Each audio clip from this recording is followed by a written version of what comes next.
Bonjour à tous, que le Seigneur vous bénisse. C'est votre frère Trésor Tisiel Mukendi. Comme promis, on devait recevoir un homme de Dieu, un grand don de la ville de Lubumbashi. Et aujourd'hui, nous recevons pour vous sur ce plateau pasteur Paul Charit, pasteur responsable de l'église Hosanna Tabernacle de Lubumbashi, l'homme qu'on a surnommé la métamorphose, l'homme de la métamorphose. Pasteur Paul Charit, bonjour. Bonjour, frère Trésor. J'espère que vous allez très bien. Oui, ça va.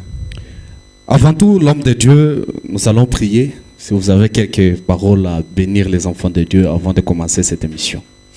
D'accord. Seigneur Jésus, notre Dieu, nous te remercions humblement pour l'occasion que tu nous donnes de pouvoir parler des choses qui concernent la parole de Dieu. Car nous savons que la parole de Dieu est au centre de toutes choses dans notre vie en tant que chrétien. Nous te prions de bénir l'émission de Frère Trésor, de bénir tous ceux qui vont suivre ce que nous allons dire et que cela puisse les édifier au nom de Jésus-Christ. Amen. Amen. Merci l'homme de Dieu pour la prière. Beaucoup nous ont posé cette question. Est-ce qu'un pasteur dont sa femme a quitté, dont la femme a quitté le message et qu'elle décidait de quitter aussi l'homme de Dieu, est-ce que l'homme de Dieu, ce pasteur-là, peut-il se remarier? Alors c'est une question que nous devons poser à l'homme de Dieu, le pasteur Paul Charit. Pasteur, votre collègue pasteur dont sa chère épouse a quitté à cause du message, la femme ne croit plus le message, elle a quitté ce pasteur. Est-ce que le pasteur a le droit de se remarier selon le message de William Branham, cher pasteur? La question que vous posez est une question complexe parce qu'elle englobe plusieurs choses à la fois. Il y a le fait qu'il y a eu divorce dans ce que vous posez comme question. Donc, la femme a quitté l'homme, ça s'appelle divorce. Et deuxièmement, il faut connaître les causes de ce divorce-là. Parce que se remarier, c'est la parole de Dieu. Il y a possibilité qu'un homme qui divorce de sa femme puisse se remarier dans certaines circonstances. Il faut connaître les causes de ce divorce. Troisièmement, parce que vous évoquez la question du ministère, donc c'est un prédicateur ou peu importe, pasteur ou pas, déjà c'est un prédicateur qui se divorce, peut-il se remarier? Il y a beaucoup de choses là-dedans, mais de manière très très brève et précise, j'aimerais dire que Frère Branham dit dans les Hébreux que si Maître me quitte, je quitte aussi la chair, je cesse de prêcher. Donc ça c'est les conséquences du divorce pour un prédicateur qui est croyant du message de Frère Branham. Ça veut dire que si un prédicateur divorçait de sa femme pour quelque motif que ce soit, adultère ou pas, fornication ou pas, à partir du moment où c'est un divorce, on a divorcé. Si c'est un divorce, Frère Branham dit, si Maître me quitte, Branham n'a pas donné une raison précise pour dire que non, si Maître me quitte pour adultère ou pour ceci, cela. Non. Donc, si nous sommes disciples de Frère Branham et que nous croyons le message de Frère Branham, même moi, Paul Charit, si ma femme me quitte pour quelque motif que ce soit, je quitte la chair. C'est là que te permettez, c'est là que nous voyons que Frère Branham dit que quand Dieu appelle l'homme, il appelle aussi la femme. Évidemment. Et quand Dieu appelle l'homme, il appelle la femme. C'est que quand la femme quitte l'homme, donc l'appel de la femme s'arrête, alors que Dieu appelle le deux à la fois. Donc c'est là que il faut tirer maintenant attention. Quand la femme quitte, l'homme doit comprendre que son appel s'arrête parce que le ministère aussi, il a une date d'expiration d'après la Bible. Je n'ai pas le temps d'entrer là-dedans. Le ministère peut expirer. même si beaucoup d'hommes de Dieu ne comprennent pas les choses de cette façon-là. Mais la Bible enseigne, et même Frère Branham en parle aussi, le ministère peut expirer. Par contre, la durée du ministère, là, ça peut dire à combien? Non, ça dépend de Dieu. Mais par contre, les dons et les appels sont sans repentance. Le don, c'est jusqu'à la mort de la personne. Mais le ministère, le mandat peut expirer à un moment donné. Frère Branham disait que je prie que Joseph soit prédicateur de telle sorte que quand je vieillirai, que je ne serai plus en train de prêcher, je peux entrer avec ma canne, m'asseoir derrière et le voir en train de prêcher. Donc Frère Branham croyait qu'il pouvait aussi atteindre un âge où il n'allait pas prêcher. Et dans la Bible aussi, cela est dit comme cela, qu'il y a un âge où quelqu'un, il ne peut plus exercer le ministère, c'est normal. Alors, il y a aussi des choses qui peuvent faire que le ministère s'arrête. Entre autres, une femme qui quitte son mari, qui est prédicateur. Quand une femme divorce de son mari, on tombe dans 1 Timothée chapitre 3, où l'évêque doit mettre de l'ordre dans sa maison. Comment va-t-il prêcher aux autres alors qu'il ne sait pas gérer la femme qui lui a à la maison qui quitte? Donc ça, c'est l'aspect ministériel. Maintenant, pour entrer dans... Pasteur, oui. Bon nombre de serviteurs de Dieu disent que quand Frère Branham dit « si mesdames me quittent », ça concerne uniquement Frère Branham. Donc chacun a le droit de vivre sa vie comme il veut. Si dans ce cas du mariage, la femme quittée, quand Frère Branham le dit « si mesdames me quittent », là ça concerne William Branham, mais moi, je peux faire ma vie autrement, je préfère me remarier. Nous avons beaucoup d'hommes de Dieu qui se sont remariés. Oui, ce sont des hommes de Dieu qui se disent croyants du message, mais qui ne sont pas disciples de Frère Branham. Alors, il y a la différence entre croyant et disciple. Non, c'est dire croyant et être disciple de Frère Branham. Ce sont deux choses différentes. Okay. Si on est disciple de Frère Branham, le principe du discipolat voudrait que l'on fasse comme le maître. Alors, le maître ne veut pas appliquer une chose et les disciples faire autre chose. Ça, c'est contradictoire. Si Frère Branham a dit que si Meda le quittait, qu'il allait quitter la chair, moi, Paul Charit, ma femme me quitte, je quitte aussi la chair. Il n'y a pas de problème. Il n'y a même pas... Il y a quoi? Il y a quoi? C'est quoi? C'est la mort, c'est quoi? Et non, j'arrête de prêcher. La vie ne va pas s'arrêter. Pasteur, croyez-vous que l'Église est souveraine? Oui, l'Église locale, elle est souveraine. Bien sûr qu'elle est. Alors, au cas où l'homme de Dieu décidait de quitter la chair parce que sa femme l'a quitté, que l'Église refusait que l'homme de Dieu démissionne, dans ce cas, l'homme de Dieu peut faire quoi? La souveraineté de l'Église ne piétine pas la parole de Dieu. Mais elle est souveraine. Oui, mais sa souveraineté est régie par la parole. Si une église, c'est ce qu'on avait avec l'église catholique entre autres, oui. Les gens se croient tellement souverains qu'ils peuvent chipoter, qu'ils peuvent modifier les principes de la parole. On ne peut pas, parce qu'au nom de la souveraineté, la souveraineté c'est par rapport à la parole de Dieu, ce n'est pas en dehors de la parole de Dieu. Sinon, ça sera une catastrophe. Une église, parce qu'elle est souveraine, elle veut qu'une femme prêche, elle va prêcher. Souveraine. Il n'y a pas de problème.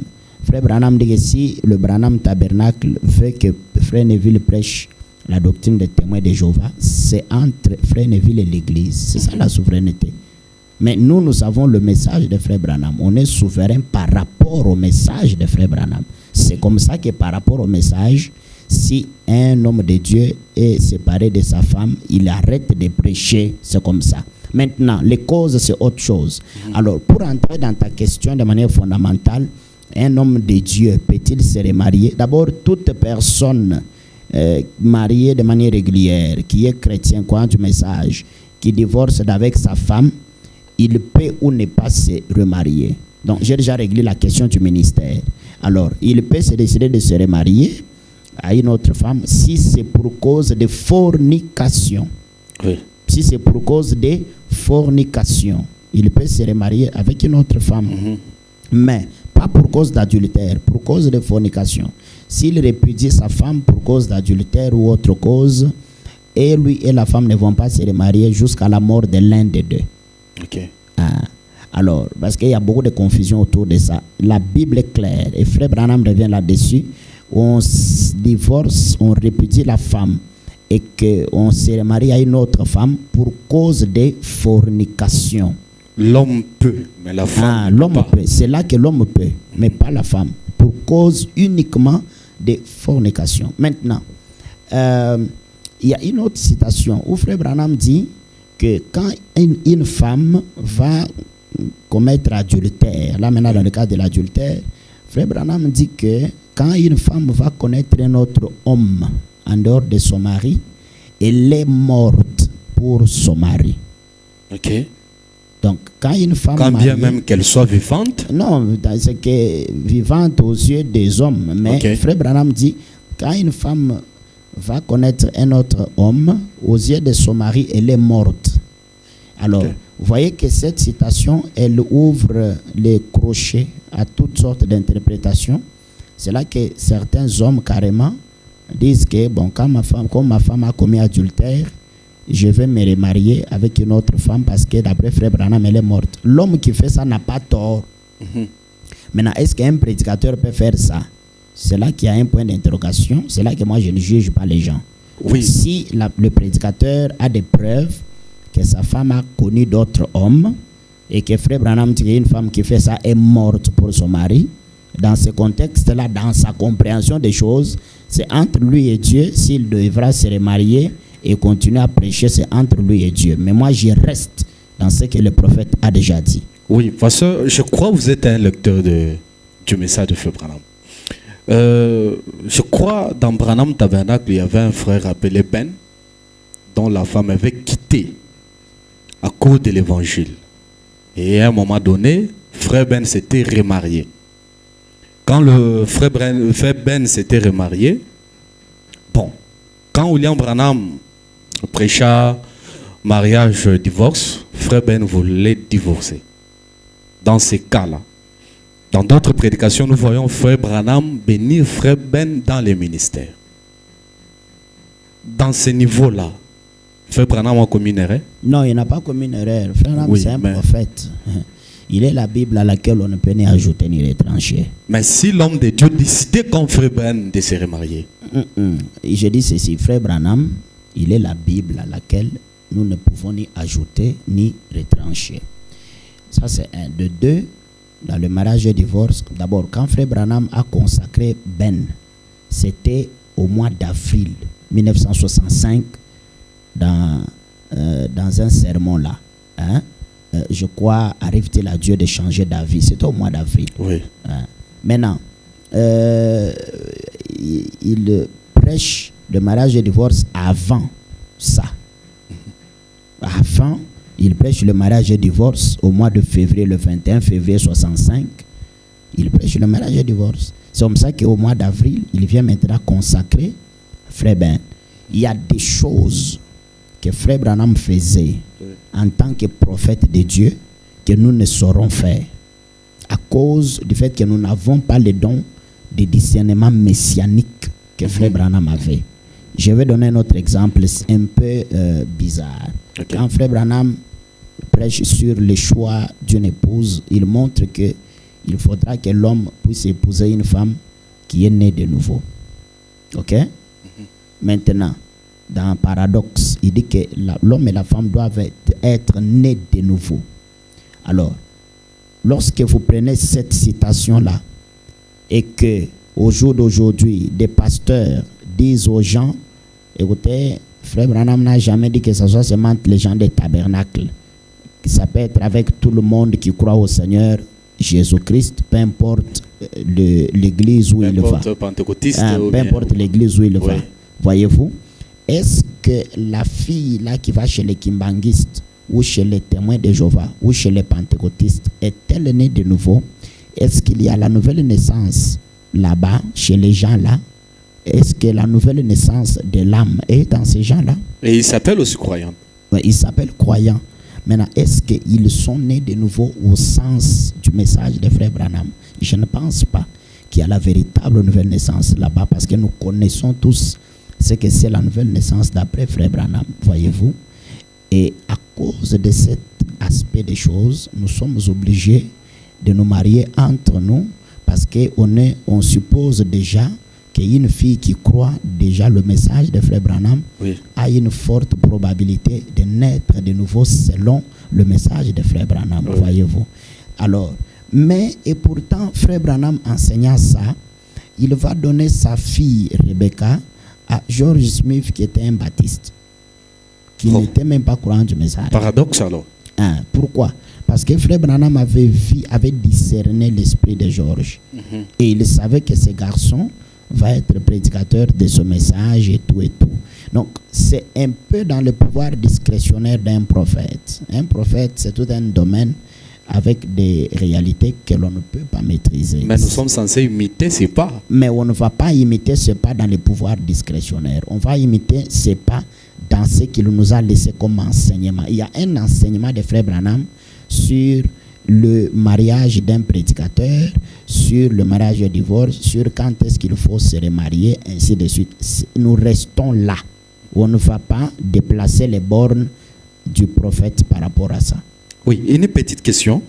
Pour un frère qui n'est pas prédicateur, qui n'a pas le ministère, dont la femme décide de quitter, elle dit, bon, moi je ne crois plus le message de Frère Branham, selon ses propres raisons.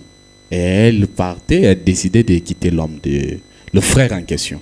Alors, le frère là répudie cette femme-là, ou bien la laisse partir. Bon, pour ceux qui ne croient pas, le fait de chasser une femme, répudier une femme, en plus remarier encore une autre femme. Est-ce que ce frère-là a commis l'adultère? Adultère de faire quoi? Le fait de laisser celle dernière partir.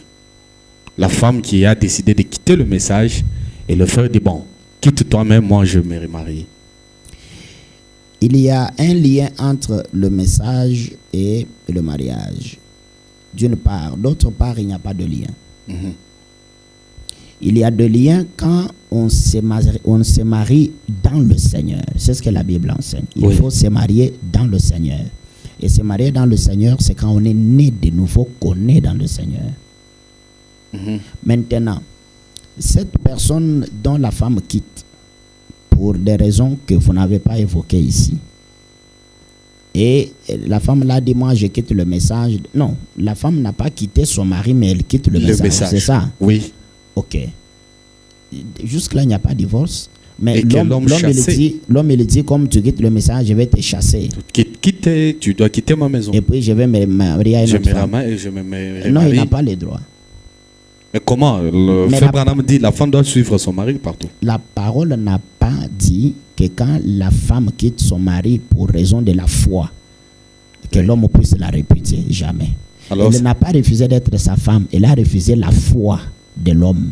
Alors, ils vont se retrouver, celle-ci, peut-être dans une église pentecôtiste, l'autre dans le message. Est-ce qu'il y aura l'harmonie dans les choix d'une épouse? Frère Branham dit, quand tu fais un mauvais choix, tant pis. Donc, on ne peut pas chasser, répudier sa femme parce qu'elle a quitté le message. D'ailleurs, Frère Branham, dans le choix d'une épouse, montre que le caractère de l'homme, ce que l'homme est, se reflète dans la femme qu'il a choisie. Donc, on sait voir l'homme à partir de la nature, de sa femme, de sa propre femme. La femme est le miroir de ce que l'homme est. Donc, si l'homme se marie à une femme qui va maintenant quitter le message pour une raison ou une autre, c'était une profondeur qui en avait appelé qui avait répondu à une autre profondeur. Donc, le frère doit avoir aussi un problème. Bon, maintenant, on peut quand même aller au-delà de ça pour comprendre aussi que peut-être que c'est Dieu qui met l'homme à l'épreuve. Peut-être, on ne sait pas. Il peut y avoir des raisons qu'on ne connaît pas. Mais quand une femme quitte son mari, non, pas quitte son mari, mais quitte le message. Quitte le message et décide d'aller prier là où elle voudra aller, il n'y a aucune raison de divorcer avec cette femme-là parce qu'il n'y a pas de rapport en ce moment-là. C'est comme quelqu'un qui dit, non, je m'étais marié à une femme, aujourd'hui je découvre qu'elle est sorcière. Je vais la répudier. Et est-ce qu'on peut chasser une femme à cause de la Je sorcellerie? considère que son vœu n'était pas sincère parce que maintenant elle est sorcière. Oui. C'est de la foutaise, ça. Ce Oh, sont l'homme de des Dieu. blagues. Les gens blaguent avec le message, ils vont répondre pour ça. Bon, C'était une profondeur qui avait répondu à une autre non, profondeur. par exemple, moi je ne suis pas sorcier. Et je me retrouve par exemple avec une femme sorcière. Bon, est-ce que c'est une profondeur qui a appelé ma profondeur? Mais qu'est-ce que vous voulez? Suis-je sorcier inconsciemment Mais alors? vous voulez mettre ça sur le compte de qui? Parce que écoutez, Frère Branham montre ça, que si vous faites un mauvais choix, Frère Branham dit tant pis. Oh, bon, Est-ce que vous comprenez ça? oui, bon. Frère Branham dit tu fais un mauvais choix. Il n'a pas dit qu'il faut chasser au divorce. Il y a même des pasteurs qui blaguent Oui, comme il y en ça. a, il y en a. Il y a beaucoup de Il y a pasteurs. des pasteurs qui blaguent comme ça, ils font des blagues. Et même d'autres Il y en a pasteurs qui vont les couvrir désormais avec des 3. citations mal interprétées. Je ne sais pas c'est dû à quoi. Et puis ils font un club des pasteurs qui se soutiennent dans des blagues. Alors, ils sont en train de jouer comme ça avec le message de Frère Branham pour dire non, cette femme-là, ma première là était sorcière. Je vais me marier à une autre femme qui n'est pas sorcière. Et puis il s'est marié à une autre femme et il découvre que celle-là aussi est sorcière. Et il va maintenant épouser une autre femme. Et ça devient une avalanche de mariages avec des sorcières. Et lui-même ne comprend pas que le premier sorcier, c'est lui-même. Oh, Parce que la profondeur doit en appeler une autre profondeur. évidemment. Comment moi, qui connais le principe de la parole, Frère Branham dit, avant de vous marier, priez jusqu'à exaucement. Comment est-ce que Dieu m'a exaucé sur une femme qui par la suite s'avère sorcière et puis je vais devoir la répudier? Est-ce que je suis sérieux? Oh, Je ne suis pas sérieux. mais c'est un homme de Dieu. Et surtout, ne touchez pas à mes oins. Je ne suis pas sérieux. Frère Branham dit toute personne baptisée du Saint-Esprit est oint. Oh, Donc les oins, c'est tout le monde qui a le Saint-Esprit. C'est pas seulement les prédicateurs. Donc les gens blaguent. Est-ce que vous comprenez? Il faudra que les gens arrêtent de blaguer et de jouer avec le message de Frère Branham. Si quelqu'un est marié à une femme, ils sont tous dans le tabernacle, et que cette femme-là décide un jour d'arrêter de fréquenter le tabernacle, ok? Bon, je commence à fréquenter je ne sais quoi. Frère Branham, dans les questions-réponses de 64, il dit que l'homme puisse vivre la vie de la parole qui donnera la soif à sa femme païenne, afin que cette femme païenne ait aussi la soif de devenir comme l'homme. vraiment. Mais Branham n'a pas dit que l'homme divorce de cette femme parce qu'elle a dit qu'elle ne croit pas ce que l'homme croit. Ce sont des blagues. Que les gens arrêtent de blaguer. Il y a trop de blagues comme ça et des aventures. Trop d'aventuriers aujourd'hui dans les tabernacles. Il n'y a pas les rapports. Cette femme-là qui va dans votre église là, elle sera femme, elle va préparer, elle va lessiver les vêtements, elle va lui faire des enfants et tout. Il n'y a pas de rapport. Ok? Donc, que les gens cessent d'être des aventuriers, qu'ils respectent les principes de la parole. Que les gens cessent d'être aventuriers, c'est votre dernière parole, pasteur Paul Charit. Que le Seigneur vous bénisse d'avoir été les enfants de Malachie 4 qui nous suivent, qui suivent Message Télévision. Mesdames et messieurs, c'est la fin de votre émission de ces jours. Que Dieu vous bénisse.